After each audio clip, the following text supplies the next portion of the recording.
আসসালামু আলাইকুম প্রিয় শিক্ষার্থীবৃন্দ, আশা করি সবাই ভালো আছো। আজকে আমরা অর্থনীতি প্রথম পত্র পরীক্ষায় প্রথম অধ্যায় থেকে ঢাকা বোর্ডে 2018 সালে যে সৃজনশীল প্রশ্নটি এসেছিল সেটি সমাধান করব। তো প্রথমে আমরা দেখি আমাদের সেই সৃজনশীল প্রশ্নটি কী ছিল। তো আমাদের এই সৃজনশীল প্রশ্নটি ছিল এটি। তো আমরা দেখতে পাচ্ছি যে আমাদের একটা চিত্র দেওয়া আছে, এটি উদ্দীপক, অর্থাৎ এখানে একটা উৎপাদন সম্ভাবনা রেখা আঁকা আছে। এটি হলো আমাদের উদ্দীপক। প্রথম প্রশ্ন হলো যে দুষ্প্রাপ্যতা কী। তো আমরা জানি মানুষের অভাব অসীম, কিন্তু অভাব পূরণের সম্পদ সীমিত। তো সম্পদের এই সীমিত পরিমাণকেই বা সম্পদের স্বল্পতাকেই বলা হয় এক কথায় দুষ্প্রাপ্যতা। তাহলে ক নং প্রশ্নের উত্তর হলো এক কথায় আমরা লিখব যে সম্পদের স্বল্পতাকেই বলা হয় দুষ্প্রাপ্যতা। এবার আমরা দেখি খ নং প্রশ্নে কী দেওয়া আছে, যে মিশ্র অর্থব্যবস্থায় দ্রব্যমূল্য কিভাবে নির্ধারিত হয়। তা আমরা কি জানি যে মিশ্র অর্থব্যবস্থা হলো যে অর্থব্যবস্থা সরকারি উদ্যোগ এবং বেসরকারি উদ্যোগ পাশাপাশি অবস্থান করে, অর্থাৎ ব্যবসা বাণিজ্য পরিচালনার ক্ষেত্রে ব্যক্তি স্বাধীনতাও থাকে, আবার সরকারি নিয়ন্ত্রণও থাকে। অর্থাৎ পুঁজিবাদ এবং নির্দেশমূলক অর্থব্যবস্থার সহাবস্থানের ভিত্তিতে যে অর্থব্যবস্থা গড়ে ওঠে সেটি হলো মিশ্র অর্থব্যবস্থা। আর মিশ্র অর্থব্যবস্থায় সরকারি প্রতিষ্ঠানও থাকে, একই সাথে বেসরকারি উৎপাদন প্রতিষ্ঠানও থাকে। সরকারি উৎপাদন প্রতিষ্ঠানগুলো জনকল্যাণের উদ্দেশ্যে পরিচালিত হয়, অর্থাৎ সেগুলোতে মুনাফা অর্জন হয় না এবং দ্রব্য সামগ্রীর দাম কম থাকে। আর বেসরকারি উদ্যোগে যে প্রতিষ্ঠানগুলো পরিচালিত হয় সেগুলো মুনাফা অর্জনের উদ্দেশ্যে পরিচালিত হয়, সেগুলোতে সাধারণত দ্রব্য সামগ্রীর দাম কিছুটা বেশি থাকে। তাহলে আমরা দেখতে পাচ্ছি যে সরকারি প্রতিষ্ঠান এবং বেসরকারি প্রতিষ্ঠান, সরকারি বিনিয়োগ এবং বেসরকারি বিনিয়োগ উভয় উদ্যোগেই পরিচালিত হয়। সরকারি প্রতিষ্ঠানে উৎপাদিত দ্রব্য সামগ্রীর দাম সরকার নিজে নির্ধারণ করে দেয়, আর যেগুলো বেসরকারি উৎপাদন প্রতিষ্ঠান অর্থাৎ মুনাফা অর্জনের উদ্দেশ্যে যে প্রতিষ্ঠানগুলো পরিচালিত হয় সেগুলো স্বয়ংক্রিয় দাম ব্যবস্থার দ্বারা অথবা চাহিদা এবং যোগানের ক্রিয়া প্রতিক্রিয়ার দ্বারা দ্রব্য সামগ্রীর দাম নির্ধারিত হয়। তাহলে আমরা দেখতে পাচ্ছি যে মিশ্র অর্থব্যবস্থায় দ্রব্য সামগ্রীর দাম দুইভাবে নির্ধারিত হয়, অর্থাৎ কিছু কিছু দ্রব্যের দাম সরকার নির্ধারণ করে দেয় আর কিছু কিছু দ্রব্যের দাম স্বয়ংক্রিয়ভাবে নির্ধারিত হয়, অর্থাৎ চাহিদা এবং যোগানের ক্রিয়া প্রতিক্রিয়ার দ্বারা নির্ধারিত হয়। আর কিছু কিছু দ্রব্য আছে এমন যেগুলো সরকারি উৎপাদন প্রতিষ্ঠানের মাধ্যমে উৎপাদন করা সম্ভব হয় না, বেসরকারি প্রতিষ্ঠানের উপর নির্ভরশীল থাকতে হয়। যেমন নিত্য প্রয়োজনীয় কিছু দ্রব্য সামগ্রী, সেগুলো যখন ব্যক্তি মালিকানায় উৎপাদিত হয় সেই দ্রব্যগুলোর দাম নির্ধারণের ক্ষেত্রে সরকার কখনো ভর্তুকি প্রদান করেও থাকে। তাহলে মিশ্র অর্থব্যবস্থায় দ্রব্য সামগ্রীর দাম দুইভাবে নির্ধারিত হয়। সরকারের কেন্দ্রীয় পরিকল্পনা কর্তৃপক্ষের দ্বারা কিছু দ্রব্যের দাম নির্ধারিত হয়, আর যেগুলো ব্যক্তি মালিকানায় উৎপাদন হয় সেগুলোর চাহিদা যোগানের ক্রিয়া প্রতিক্রিয়ার দ্বারা স্বয়ংক্রিয়ভাবে নির্ধারিত হয়। এবার আমরা আমাদের গ নং কোশ্চেনের দিকে তাকাই। গ নং কোশ্চেনে বলা হয়েছে যে উদ্দীপকে অর্থনীতির কোন মৌলিক সমস্যার কথা ইঙ্গিত করা হয়েছে। তো আমরা জানি অর্থনীতির মৌলিক সমস্যা হলো তিনটি। কী কী দ্রব্য সামগ্রী উৎপাদন করব, কিভাবে উৎপাদন করব, আর কার জন্য উৎপাদন করব। তো আমরা জানি যে অর্থনীতির প্রথম মৌলিক সমস্যা কী কী দ্রব্য সামগ্রী উৎপাদন করব, এটা শুধুমাত্র উৎপাদন সম্ভাবনা রেখার সাহায্যে ব্যাখ্যা করা যায়। আর আমরা দেখতে পাচ্ছি যে আমাদের উদ্দীপকে একটা উৎপাদন সম্ভাবনা রেখা দেওয়া আছে। তাহলে আমরা উদ্দীপক দেখেই বুঝতে পারছি যে আমাদের এখানে অর্থনীতির যে প্রথম মৌলিক সমস্যা আছে, কী কী দ্রব্য সামগ্রী উৎপাদন করব বা কী পরিমাণে উৎপাদন করব, সেই সমস্যাটির কথা ইঙ্গিত দেওয়া আছে। তাহলে এবার আমরা এই উৎপাদন সম্ভাবনা রেখার সাহায্যেই অর্থনীতির প্রথম মৌলিক সমস্যাটি ব্যাখ্যা করব। তো অর্থনীতির প্রথম মৌলিক সমস্যা হলো যে কী কী দ্রব্য সামগ্রী উৎপাদন করব বা কী পরিমাণে উৎপাদন করব। তো সেটি এই উৎপাদন সম্ভাবনা রেখার সাহায্যে কিভাবে ব্যাখ্যা করা যায় সেটি আমরা এখন দেখব। তো আমরা দেখতে পাচ্ছি যে আমাদের এখানে একটি উৎপাদন সম্ভাবনা রেখা দেওয়া আছে এ, বি, সি এবং ডি বিন্দু দ্বারা। তো সংক্ষেপে আমরা এটাকে বলতে পারি যে এডি হলো একটা উৎপাদন সম্ভাবনা রেখা। তো প্রথমে আমরা এটা বুঝে নিই যে এটা আসলে কিভাবে ব্যাখ্যা করতে হবে।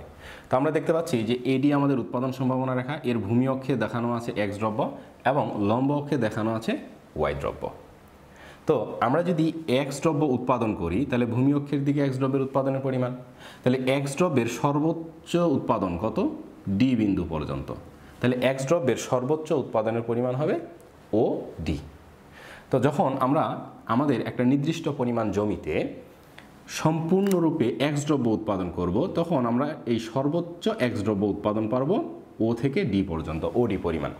তখন কিন্তু আমাদের ওয়াই দ্রব্য আর উৎপাদন হবে না। সেটা কিভাবে বুঝতে পারি, যে আমরা মনে করি আমাদের এই এক খণ্ড জমি আছে, এই এক খণ্ড জমিতে আমরা যদি সম্পূর্ণরূপে এক্স দ্রব্য উৎপাদনে ব্যবহার করি তাহলে আমরা শুধুমাত্র এক্স দ্রব্য উৎপাদন করতে পারবো, তখন ওয়াই দ্রব্য উৎপাদন করতে পারবো না। তার মানে এক্স দ্রব্যের সর্বোচ্চ উৎপাদন হবে ডি পর্যন্ত এবং এক্স দ্রব্যের সর্বোচ্চ উৎপাদন হলো ওডি পরিমাণ। তখন আমরা ওয়াই দ্রব্য উৎপাদন করতে পারবো না। আবার এই জমিতে আমরা যদি সম্পূর্ণরূপে ওয়াই দ্রব্য উৎপাদন করি সম্পূর্ণ জমিতে, তাহলে ওয়াই দ্রব্যের সর্বোচ্চ উৎপাদন পাবো, তখন আর এক্স দ্রব্য উৎপাদিত হবে না। তাহলে আমরা দেখি ওয়াই দ্রব্যের সর্বোচ্চ উৎপাদন হলো লম্ব অক্ষের দিকে, তাহলে এই দিকে ওয়াই দ্রব্যের সর্বোচ্চ উৎপাদন এ বিন্দু পর্যন্ত, তার মানে ওয়াই দ্রব্যের সর্বোচ্চ উৎপাদন হবে ও এ পরিমাণ, তখন এক্স দ্রব্য উৎপাদন হবে না।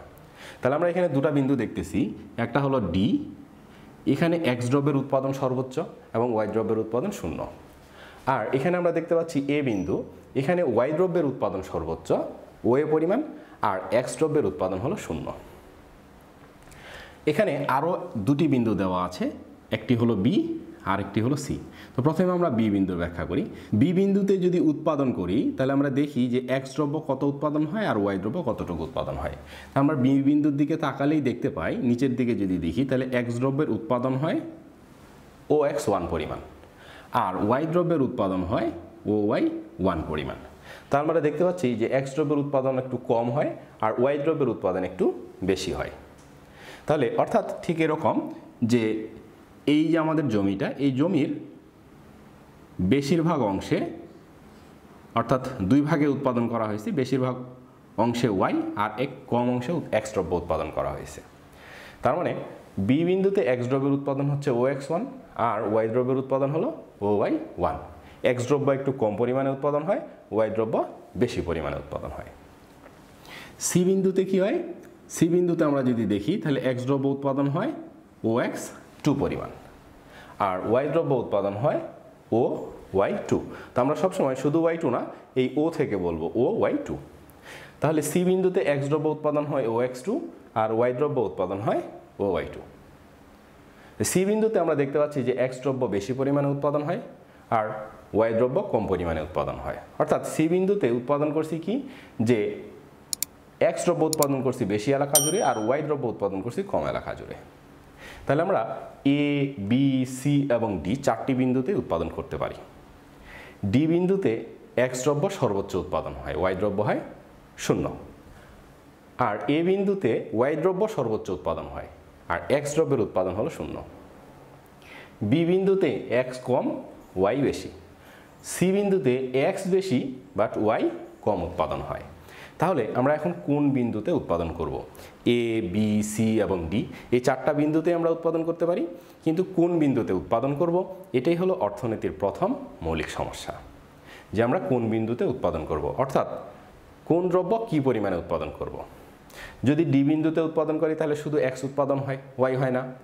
এ বিন্দুতে উৎপাদন করলে শুধু ওয়াই উৎপাদন হয়, এক্স উৎপাদন হয় না।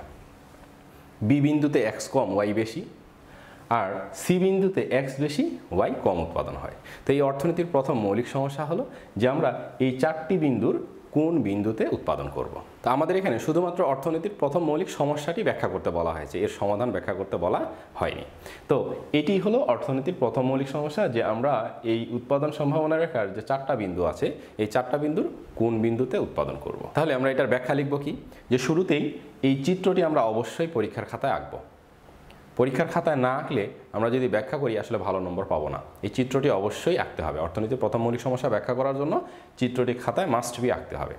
আঁকার পরে আমরা বর্ণনা করব যে চিত্রের ভূমি অক্ষে এক্স দ্রব্য, লম্ব অক্ষে ওয়াই দ্রব্য। এ ডি একটি উৎপাদন সম্ভাবনা রেখা। উৎপাদন সম্ভাবনা রেখার ডি বিন্দুতে, তা আমরা যদি এদিক থেকে শুরু করতে পারি, এদিক থেকে শুরু করলেও শুরু করতে পারি, কোনো অসুবিধা নেই।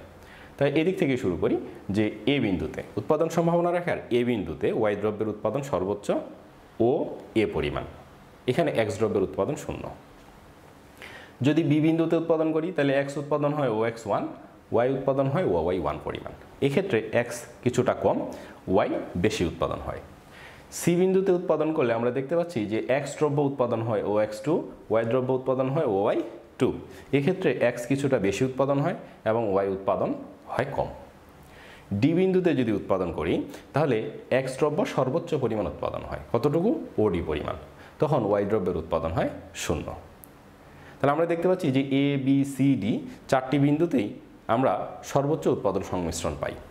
তো অর্থনীতির প্রথম মৌলিক সমস্যা হলো যে আমরা আসলে কোন বিন্দুতে উৎপাদন করব। এই এ বি সি ডি এই 4টি বিন্দুর কোন বিন্দুতে উৎপাদন করব, এটি হলো অর্থনীতির প্রথম মৌলিক সমস্যা। এবার আমরা আমাদের পরের প্রশ্ন ঘ নং প্রশ্নে চলে যাই। ঘ নং প্রশ্ন ছিল কি, যে আমাদের এই যে উৎপাদন সম্ভাবনা রেখাটি দেওয়া আছে, এই উৎপাদন সম্ভাবনা রেখায় আরও দুটো বিন্দু দেওয়া আছে, একটি হলো ই বিন্দু আর একটি হলো এফ বিন্দু। এই ই এবং এফ বিন্দু দুটির উৎপাদনের সম্ভাবনা এবং যৌক্তিকতা ব্যাখ্যা করতে বলছে।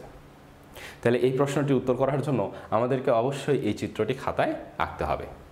তাহলে আমরা এই চিত্রটি খাতায় আঁকব, এরপরে ই এবং এফ বিন্দুর উৎপাদনের সম্ভাবনা এবং যৌক্তিকতা ব্যাখ্যা করব। তো এটি লেখার আগে আমরা বুঝে নিই যে ই এবং এফ বিন্দুর কোনটিতে উৎপাদন করা সম্ভব আর কোনটিতে সম্ভব নয়। তাহলে আমরা দেখতে পাচ্ছি ই বিন্দুটি কোথায় অবস্থিত, আমাদের যে উৎপাদন সম্ভাবনা রেখা আছে বা উৎপাদনের সীমা রেখা আছে, উৎপাদন সম্ভাবনা রেখাকে কিন্তু উৎপাদন সীমা রেখাও বলা হয়। তো এই যে সীমারেখার বাইরে অবস্থিত, তো যেহেতু ই বিন্দু উৎপাদন সম্ভাবনা রেখার বাইরে বা উৎপাদন সীমার বাইরে অবস্থিত, তাই ই বিন্দুতে উৎপাদন করা সম্ভব নয়। অর্থাৎ ই বিন্দু হলো অর্জনযোগ্য বিন্দু। কেন অর্জনযোগ্য? কারণ আমরা আমাদের সম্পূর্ণ সম্পদ যদি ব্যবহার করি তাহলে এই সীমারেখা পর্যন্ত উৎপাদন করতে পারি, অর্থাৎ সম্পদের সম্পূর্ণ ব্যবহার এখানে নিঃশেষ হয়ে যায়। এর চেয়ে আমার কাছে আর সম্পদ থাকে না, তাই আমি ই বিন্দুতে পৌঁছাতে পারি না, তাই ই বিন্দুতে উৎপাদন করা সম্ভব নয়। ই হলো অর্জনযোগ্য বিন্দু। তাহলে ই বিন্দুতে উৎপাদনের সম্ভাবনাও নেই, উৎপাদন করা সম্ভব নয়, কারণ হলো সম্পদের স্বল্পতা। এবার দেখি আমাদের এফ বিন্দু কি অবস্থান করছে। তাহলে এফ বিন্দুতে আমরা যদি দেখি, এফ বিন্দু থেকে নিচের দিকে তাকালে এক্স দ্রব্যের উৎপাদন দেখা যায় OX1। এফ বিন্দু থেকে যদি বামের দিকে তাকাই তাহলে আমাদের দেখা যায় ওয়াই দ্রব্য উৎপাদন হয় OY2। অর্থাৎ এফ বিন্দুতে এক্স দ্রব্য উৎপাদন করা যায়, ওয়াই দ্রব্য উৎপাদন করা যায়। তাহলে এফ বিন্দুতে উৎপাদন সম্ভব। তো উৎপাদন সম্ভব হলেই যে উৎপাদন করবে এমনটা নয়। তো এফ বিন্দুতে উৎপাদন সম্ভব হলেও এফ বিন্দুতে কিন্তু কোনো দেশ, ব্যক্তি, সমাজ বা যে কোনো প্রতিষ্ঠান যে কেউ উৎপাদন করবে না। কেন করবে না সেই কারণটাই আমাদেরকে ব্যাখ্যা করতে হবে। তাহলে আমরা দেখি, একটু বোঝার চেষ্টা করি যে এই এফ বিন্দু আমরা দেখতে পাচ্ছি উৎপাদন সম্ভাবনা রেখার ভেতরে, তাহলে এটা আমাদের পসিবিলিটির ভেতরে, সীমারেখার ভেতরে, তাহলে আমরা এখানে উৎপাদন করতে পারবো। কিন্তু আমি যদি এই উৎপাদন এফ বিন্দু থেকে যদি এই ডানের দিকে যেতাম তাহলে উৎপাদন সম্ভাবনা রেখায় পৌঁছাতে গেলে আমি আমার এক্স দ্রব্যের উৎপাদন আরও বাড়াতে পারতাম। যদি উপরের দিকে যেতাম তাহলে ওয়াই দ্রব্যের উৎপাদন আরও বাড়ত। অর্থাৎ এক্স দ্রব্যের উৎপাদন শুধু X1 না, এর চেয়ে বেশি উৎপাদন করতে পারতাম, এবং ওয়াই দ্রব্য OY2 না, এর চেয়ে আরও উপরের দিকে অর্থাৎ আরও বেশি উৎপাদন করতে পারতাম। তাহলে এফ বিন্দুতে উৎপাদন করছি কিন্তু আমার উৎপাদনটা সর্বোচ্চ হয় না। তাহলে কোনো উৎপাদন প্রতিষ্ঠানই চায় না যে সে কম উৎপাদন করুক, সবাই চায় উৎপাদনটাকে সর্বোচ্চ করতে। সর্বোচ্চ পরিমাণ উৎপাদন করাই হলো প্রত্যেক উৎপাদন প্রতিষ্ঠানের মূল লক্ষ্য। তাহলে এফ বিন্দুতে উৎপাদন সম্ভব, কিন্তু এফ বিন্দুতে উৎপাদন করে না। তার কারণ, প্রথম কারণ হলো যে এফ বিন্দুতে উৎপাদন সর্বোচ্চ হয় না। তাহলে উৎপাদন সর্বোচ্চ হয় না, এটা প্রথম কারণ। কেন উৎপাদন সর্বোচ্চ হয় না? এর মানে হলো যে এই এফ বিন্দুতে আমরা যখন উৎপাদন করছি, এফ বিন্দুতে কম উৎপাদন হচ্ছে। তাহলে কম উৎপাদন হওয়ার আরও একটি কারণ হলো যে আমরা আসলে আমাদের সম্পদ সম্পূর্ণরূপে ব্যবহার করছি না, অর্থাৎ কিছু সম্পদ আমাদের অব্যবহৃত রয়ে গেছে। তাহলে এই এফ বিন্দুতে সম্পদের পূর্ণ ব্যবহার হয় না। তাহলে যখন একটি দেশে সম্পদের পূর্ণ ব্যবহার হবে না, তাহলে সেই দেশের জাতীয় আয় কখনো সর্বোচ্চ হওয়া সম্ভব নয়। ঠিক তেমনি একটি উৎপাদন প্রতিষ্ঠান যখন তার সম্পূর্ণ সম্পদ পূর্ণরূপে ব্যবহার করবে না, তার দ্বারা সর্বোচ্চ মুনাফা অর্জন করাও সম্ভব হবে না। তাহলে এফ বিন্দুতে সম্পদের অপূর্ণ ব্যবহার হয়। তাহলে যখন সম্পদের অপূর্ণ ব্যবহার হয় তখন নিয়োগও সর্বোচ্চ হয় না, তখন অপূর্ণ নিয়োগ নির্ধারিত হয়। তো অপূর্ণ নিয়োগ কি পূর্ণ নিয়োগের চেয়ে কম, অর্থাৎ সম্পূর্ণ শ্রমিক নিয়োগ পেল না। তো সম্পূর্ণ শ্রমিক যদি নিয়োগ না পায় তাহলে যারা নিয়োগ পেল না তারা কি থাকবে? বেকার থাকবে। তার মানে এফ বিন্দুতে উৎপাদন করলে ওই দেশে বা ওই উৎপাদন প্রতিষ্ঠানের কারণে বেকারত্বের সৃষ্টি হবে। আর যেই সম্পদগুলো অব্যবহৃত থাকলো এগুলো দিনে দিনে অব্যবহৃত থাকার কারণে নষ্ট হয়ে যাবে, অর্থাৎ এফ বিন্দুতে সম্পদের অপচয় হবে। তাহলে এফ বিন্দুতে উৎপাদন করলে বেকারত্ব সৃষ্টি হয়, সম্পদের অপচয় হয়, তাই এফ বিন্দুতে উৎপাদন করবে না। তাহলে এফ বিন্দুতে উৎপাদন না করার 5টি কারণ আছে। প্রথম কারণ হলো যে উৎপাদন সর্বোচ্চ হয় না, দ্বিতীয়ত হলো সম্পদের পূর্ণ ব্যবহার হয় না এবং অপূর্ণ নিয়োগ হয়, বেকারত্ব সৃষ্টি হয় এবং সম্পদের অপচয় হয়। তাহলে আমরা কি দেখলাম? ই এবং এফ বিন্দুর মধ্যে কোনো বিন্দুতে কি উৎপাদনের সম্ভাবনা আছে? ই বিন্দুতে উৎপাদনের কোনো সম্ভাবনাই নেই, কারণ এটা সীমারেখার বাইরে। এফ বিন্দুতে উৎপাদন সম্ভব, বাট এফ বিন্দুতেও উৎপাদন করবে না। তাহলে আমরা দেখতে পাচ্ছি যে ই এবং এফ বিন্দুর মধ্যে ই বিন্দুতে উৎপাদন সম্ভব নয়, আর এফ বিন্দুতে উৎপাদন সম্ভব হলেও উৎপাদন করবে না। তাহলে এটি আমরা ব্যাখ্যা করব কিভাবে? তাহলে প্রথমে খাতায় আমরা চিত্রটা আঁকব, এরপরে লিখব যে চিত্রে এডি হলো একটি উৎপাদন সম্ভাবনা রেখা। উৎপাদন সম্ভাবনা রেখার বাইরে অবস্থিত বিন্দু হলো ই বিন্দু। তা আমরা জানি আমরা আমাদের সম্পদের পূর্ণ ব্যবহারের ফলে উৎপাদন সম্ভাবনা রেখার যে কোনো বিন্দুতে উৎপাদন করতে পারি, এর চেয়ে বাইরে উৎপাদন করা সম্ভব নয়। ই বিন্দু যেহেতু উৎপাদন সম্ভাবনা রেখার বাইরে অবস্থিত, তাই ই বিন্দুতে উৎপাদন করা সম্ভব নয়। ই বিন্দু হলো অর্জনযোগ্য বিন্দু, তার কারণ হলো সম্পদের স্বল্পতা। এবার অপর একটি বিন্দু দেখতে পাচ্ছি এফ বিন্দু। এই এফ বিন্দুর ব্যাখ্যা যখন দিব তখন আমরা লিখব যে এফ বিন্দু উৎপাদন সম্ভাবনা রেখার ভেতরে অবস্থিত। তো উৎপাদন সম্ভাবনা রেখার ভেতরে অবস্থিত কোনো বিন্দুতে উৎপাদন সম্ভব, কিন্তু কোনো ব্যক্তি, কোনো সমাজ, কোনো দেশ বা জাতি এফ বিন্দুতে উৎপাদন করবে না। কেন করবে না? তার কারণ হলো যে এফ বিন্দুতে সর্বোচ্চ উৎপাদন পাওয়া যায় না। এফ বিন্দুতে সম্পদের পূর্ণ ব্যবহার হয় না, এফ বিন্দুতে অপূর্ণ নিয়োগ নির্ধারিত হয় এবং বেকারত্বের সৃষ্টি হয়, সম্পদের অপচয় হয়। তাই এফ বিন্দুতে উৎপাদন করা সম্ভব হলেও এফ বিন্দুতে উৎপাদন করবে না। এটি ছিল ই এবং এফ বিন্দুর উৎপাদনের সম্ভাবনা ও যৌক্তিকতা। আশা করি সবাই বুঝতে পেরেছ। সবাই ভালো থাকবে, সুস্থ থাকবে। আল্লাহ হাফেজ।